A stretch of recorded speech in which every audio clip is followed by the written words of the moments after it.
Good evening, and welcome to this week's Black Mental Health is Black Health. I'm your host, Bronwyn, Miss B, the Black Couch Therapist. And as always, I have an amazing guest. She has some exciting way to just tell us about what's going on in the world, history-wise and now. But before we get started, we always take our deep breaths to just cleanse our mind and body and have that woosah moment. So we'll take in 3 deep breaths, breathing in through your nose and out through your mouth. I'll count to 4 very slowly. You breathe in to my count of 4 and breathe out. Let's get started. Breathe in, 2, 3, 4, out, 2, 3, 4. In, 2, 3, 4, out, 2, 3, 4. One more. In, 2, 3, 4, out, 2, 3, 4. Just that woosah moment. How was that breathing for you, Lindy? Absolutely calming. The perfect thing for now. When you're nervous, if you're going to be interviewed, you get nervous. Well, I'm so glad it alleviated some of those nerves. Well, I always like to ask my guests to tell us who you are and something cool about yourself. So, who are you and tell us something cool? Okay. Well, thank you very much, Bronwyn, for inviting me to your interview. My name is Lindi. Lindi, last name is Yeni. Yeni, Lindi Yeni. And let me think.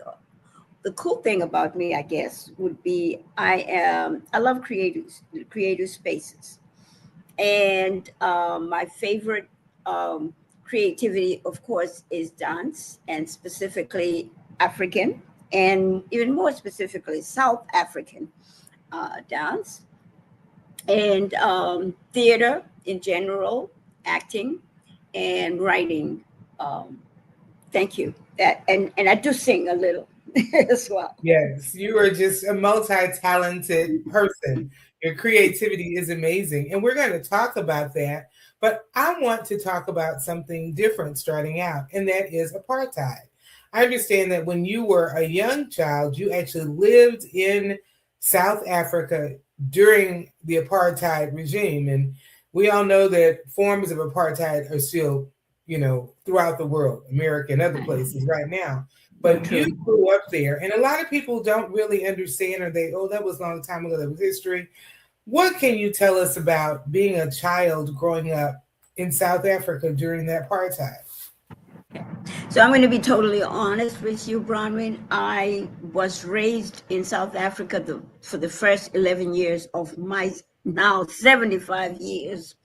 And so as a child, there's a lot of things that you don't really understand why certain things are done certain ways. One of the interesting things that used to happen where I lived in Pietermaritzburg, which is in the what is now called KZN, KwaZulu Natal. Used to be just called Natal, uh, and Pietermaritzburg is not very far from Durban. And so in my home, in the township that I lived in was more of an upper middle class area, and there was a what would be considered lower middle class area as well. So my parents uh, my father was a teacher, a school principal for that matter, and my mother was a nurse. So they were considered middle class, even upper middle class, because of their salary kind of thing. So every so often, I used to wonder, but I didn't know, and I never really asked my parents about it. It wasn't until much later that I understood what was going on. I used to, every so often, we used to have white people brought it to our township, a busload of white people, and because they were speaking a different language, I knew that they were not speaking English, and definitely they were not speaking Afrikaans either. So that some of them were from Europe. They spoke maybe German or Swedish or French. So they would bring them over to my home, and then all of a sudden they would just be walking through the house, go through the living room, go through the dining room, go through the bedrooms, go to the kitchen, and they would all be oohing and ahhing, and I'm thinking, whoa, what's so big deal? This is where I live, this is where I sleep, this is where I eat.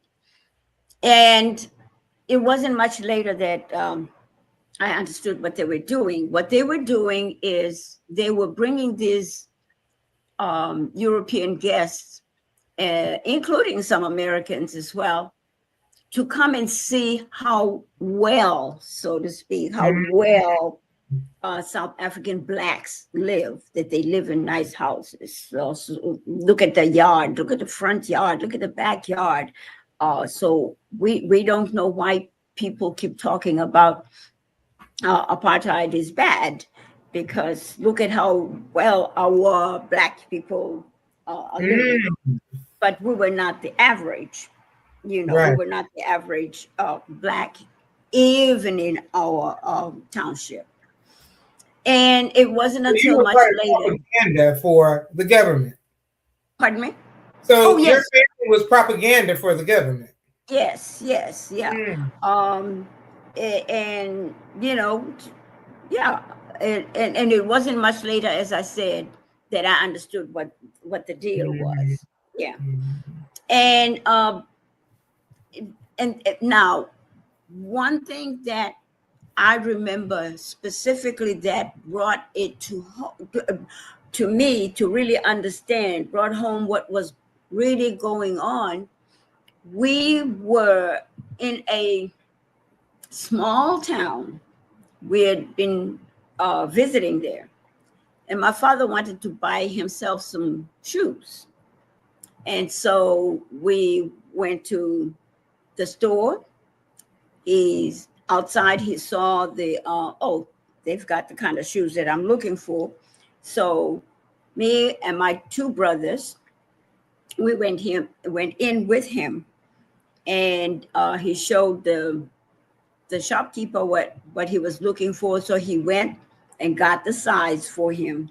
And then my father sits down on a bench, takes off his shoe, and then the shopkeeper says, "Oh, no, you cannot sit and you cannot try on the shoe." My father said, "How am I going to buy shoes that are either too tight or too big for me?" He says, "No, sir, you cannot. You said that this is your size, so we trust that this is your size. You cannot." So my father stands up, puts his shoe on, and he says, "Come on, children, let's leave." And the man keeps going, excuse me. And my father said, "No, I'm not buying anything here because you don't want my business." So when we got outside, we're like, "Why didn't you buy the shoe?" He said, "They disrespect Black people. They don't allow Black people to do to try on clothes, try on shoes in certain stores. There were some stores that allowed you to, but this one was one of the ones that did not allow Black people." So he said, "No, I will not humiliate myself like that. And I'm spending my money, and you're telling me that my money is not as good as some white person's money. I'm sorry, I'll go to a store that will allow me to try on the shoes before I walk out." And that happens here. Yeah. Those kind of stores, I understand. That's what used to happen here too. You couldn't. So they were doing the same thing. As a matter of fact, South African apartheid was learned from America. Okay, it was learned from here, and then they perfected it, and then because they suppressed Black people completely in South Africa. It lasted a little longer than it should have, you know. Mm-hmm. So while in the U.S. In 1965, you could still go to Lyndon Johnson and say, "Hey, you know, you said we were going to do ABC, and it hasn't been done yet." But in South Africa, that wasn't happening. If you were going to insist on your rights, then you're going to end up in jail, or worse still, Mm-hmm. in locked up in a camp like Mandela was. Yes. You know, Yeah. I wanted you just to talk a little about apartheid, and to all of you out there who don't know what it is, don't know a lot about it. You've heard the word, you know it was in South Africa. I want to challenge you to go study. This is someone's personal account, what it was like being a child. It is not that long ago. But your family left South Africa. Why did they leave? Well, my father was very much involved with the African Nationalist Congress, which at well, Mandela had become the president, but prior to that, my father had joined when Chief Albert Luthuli, who later on won the Nobel Peace Prize, the first Black person to win the Nobel Peace Prize was Chief Albert Luthuli. So my father had joined during his time, and then eventually Mandela became the president. Well, Oliver Tambo, but Mandela was like the most outspoken. Mm-hmm. And my father was was involved with the Natal Teachers Union, okay, which was calling for equal pay for teachers. Equal pay is as well as the change of the curriculum, you know. And so he was definitely not a friend to the government. You know, if you're trying to change the curriculum, we've already set the curriculum, and the curriculum in South Africa for Black people was called Bantu education. Bantu means Black people. Bantu means people, but when you say Bantu in a derogatory way, it's like Mm-hmm. Black lower. It's lower, Wow. right? Yeah. So Bantu education. Uh, and so he was against all of it. He was fighting Mm-hmm. that. And so he was definitely on the blacklisted side of the government. Mm-hmm. Okay. Now, how we were able to, because they were really watching what all the people who were slipping out of the country. My aunt, who is my father's sister, youngest sister, married a then a Rhodesian, and Rhodesia is now, of course, called Zimbabwe. So my Mm-hmm. aunt married a Rhodesian doctor who had been educated in South Africa. That's where they met. So then they went back to Rhodesia because he was from Rhodesia. He was the first Black doctor in, quote, Rhodesia, which is now, of course, Zimbabwe. And because her husband was also involved in politics, he was assassinated. So yeah, so when this gave us an opportunity to say we are going to, my parents were going to to support this. My father was going to support his sister in Rhodesia. So we were given the passports, which were not real passports. There was just like permit to To go travel. out of the country and come back. Okay, so we were supposed to go back to South Africa after that. And my father chose to go right around Christmas time. So it was after Christmas, but before New Year's. Mm-hmm. Okay. And uh, so we left right around that time to go and support my aunt. And when we got to Rhodesia, that's when it even got clearer to me the difference between Rhodesian segregation, because it was segregation in Rhodesia because they were still under the British, and it was apartheid in South Africa. In fact, the education in Rhodesia for Black people was a little bit higher than in South Africa. Yeah. So instead of going back after that time frame that we'd been given to stay in Rhodesia, my father just decided, no, I'm not going back. He applied for a job there and he stayed. And so we stayed there. Then as the political climate was getting hotter and hotter, even in Rhodesia, okay, the government started cracking down on politicians, Black politicians in Rhodesia. So they eventually deported my father. He was deported, and we were supposed to go back to South Africa. But the police that were behind us, the police car that was escorting us to the border, they wanted to make sure you were leaving. Yes. I guess when they saw that we were close to the border, they decided, they're gone. They're going. They nothing else. They stopped, and we'd been looking at the lights all along. The police lights. And when then my father stopped to see how long it would be like that. I don't know how long we waited there. Maybe it must have been an hour. Must have been long enough for him to say, okay, safe. We're going to drive on.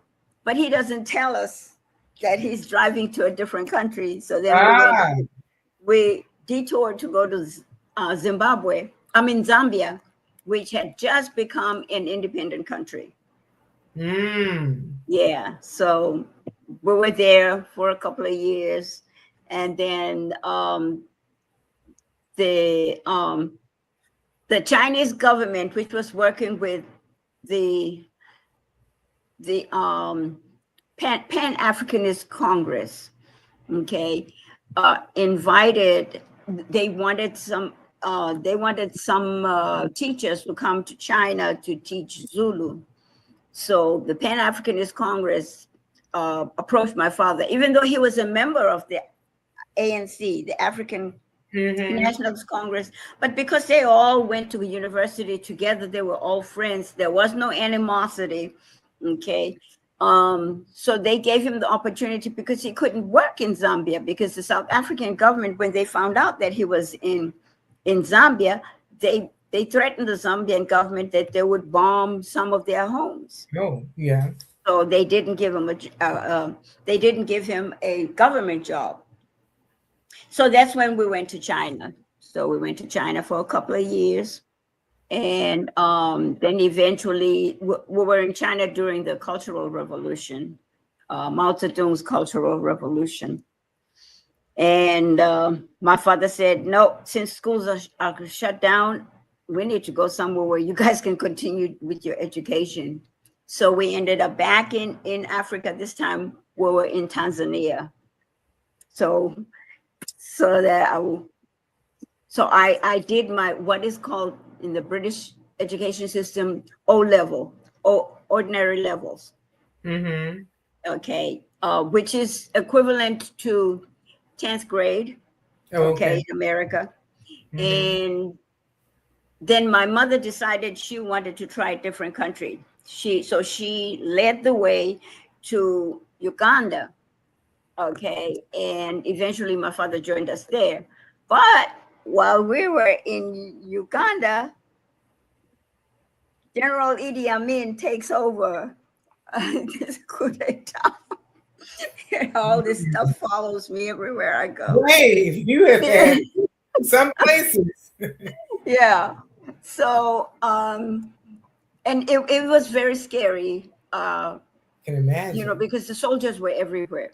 Yeah. And that while I was there, because I wanted a safer place, my parents encouraged me to apply even before I finished the quote A levels, to apply to Spelman College because they liked Spelman College because it was a girls, a girls boarding school. Because the boarding schools that I'd gone to previously were girls' schools, so it sounded safe. It was, you're not Right. going to go to just co-ed Mm-hmm. school.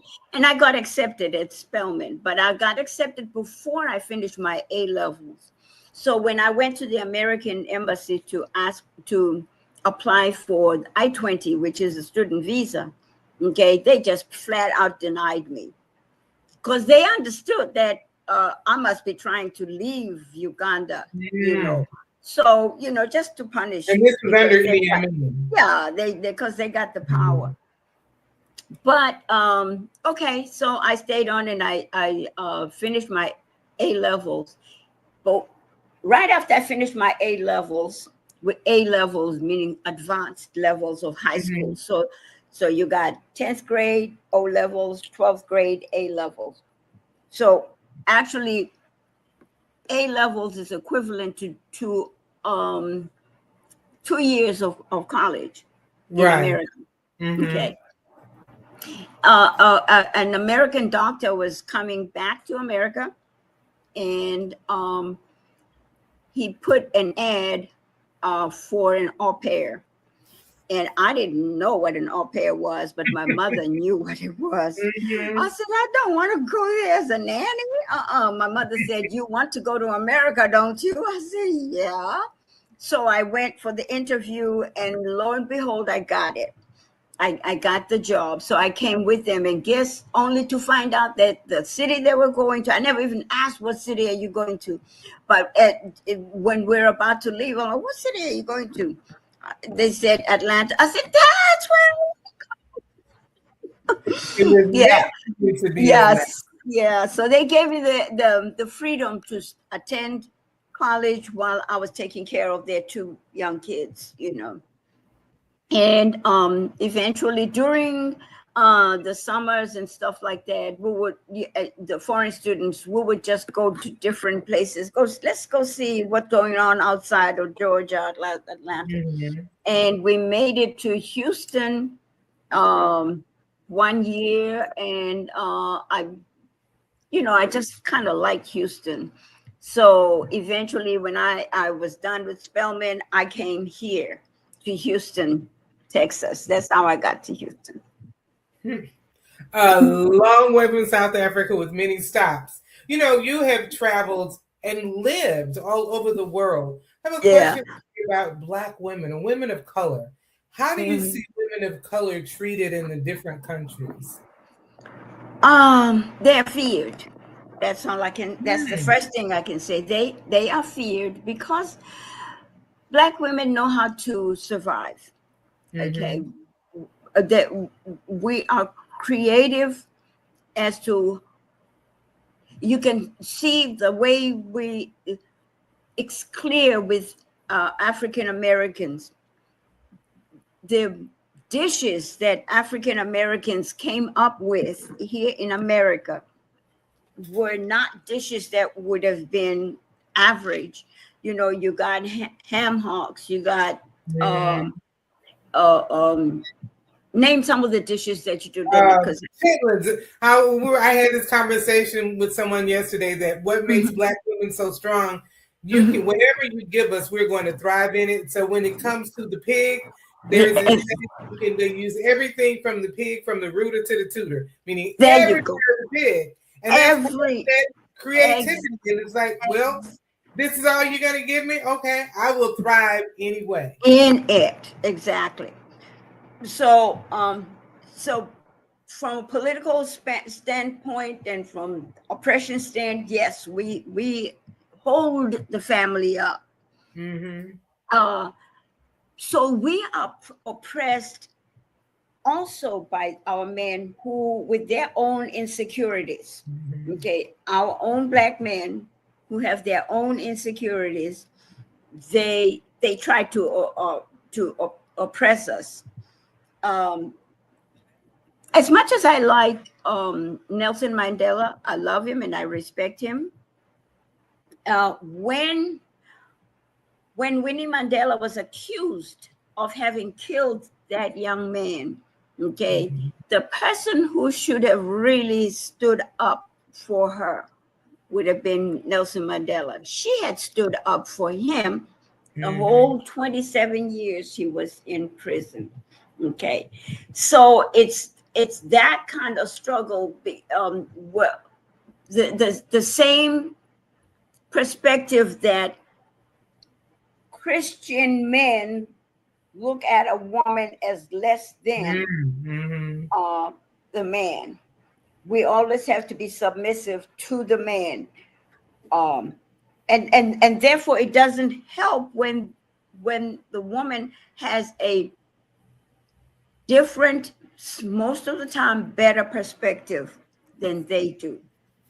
Okay, so yeah, we go through those things. No We matter where are, you are, it sounds like. yeah, we are creative. We are survivors, but then we're not always appreciated the way we should be appreciated and lifted up like we should be.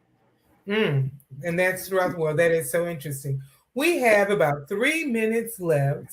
And in Mhm. that last 3 minutes, in the beginning, you talked about your creativity and you are, you sing, you act. How does that, and tell us a little more about that, and how does that creativity just help you survive? Okay, and like I said, theater and dance were I truly came into my being when I was at Spelman College because I was the only African of African born descent who was a part of the theater department as well as the dance department. And it just so happened that I choreographed a dance piece for our concert, our last annual concert, and a reporter was was there, and he mentioned my dance and my piece, and then my English teacher says, Miss Yeni, did you see your review in the paper? I said, no, ma'am. I didn't even know there were reviews, anything like reviews, right? And so when I saw it, I was like, oh, this is very nice. Thank you. And then she said, well, I think have you thought about going into dance um, full time? I said, no, my father sent me here so that I could be a lawyer. Oh, wow. Yes, I was supposed to be a lawyer. Wow. But after that, I just started looking at, I had had some dance training before, but it was always one of those things that, middle class people do. We send you to ballet, we send you to theater, we do piano, you do all those things and that, but you're going to be a lawyer. So then I started looking, turning around, and I like, whoa, because when I was reading about the famous dancers, I said they made it. So Mhm. why can't I? So when I came to Houston, it was a fresh start for me to come and get in the crowd of theater and dance and people. And I found a niche because I had South African dance. There were some West African dancers, but they were not doing the same thing as I Mhm. was. Okay. So yeah, my company, Kuumba House Dance Theater, made it because we were so different from what everybody else was Mhm. doing. So I used the dance company to not only do only feature only dance, but also theater, so that we can let people know about what's going on in South Africa, and just what's going on in the world, because I've choreographed full pieces like Amasiko was a Kwanzaa ballet, African ballet. That's right. Then Emakaya was another ballet that addressed the AIDS issue, especially in South Africa. Okay. And then I collaborated with Thomas Melanson and this is South Africa. So I had the political platform as well as the just plain cultural platform. Of course, the colleges all over the United States were inviting us to come and bring dancing, so that's how that is. Well, the cultural and political really are not separate, and No, it is a way, and the cultural is a way to put out the political. We are out of time, but I thank you for sharing about apartheid, about the culture, about being a woman of color throughout the world and how we're treated. Tonight was all about just understanding how women are treated, throughout the world, and understanding or giving a glimpse, I'd like to say, into apartheid. Yeah. And I hope that it challenges someone to study more. How does this impact our mental health? The things we're going through right now in this country, we need to understand history, not just in America, but in the world and how we are treated in the world. So thank you for sharing your story. I always end the show with a challenge, a call to action. My call to action tonight is go learn something else about apartheid and see how it impacts where we are now. And I always say, vote, vote, vote. Be an educated voter. There are statewide elections that are coming up. Even in states that have been gerrymandered, you might not get to do what you need to do where you are in your community. Vote. Begin to vote these people out. If it's a statewide election, your vote matters. I'm Ms. B, the Black Couch Therapist, and I want to thank once again my guest, Lindi, for joining us, and I will see you next week. Thank you.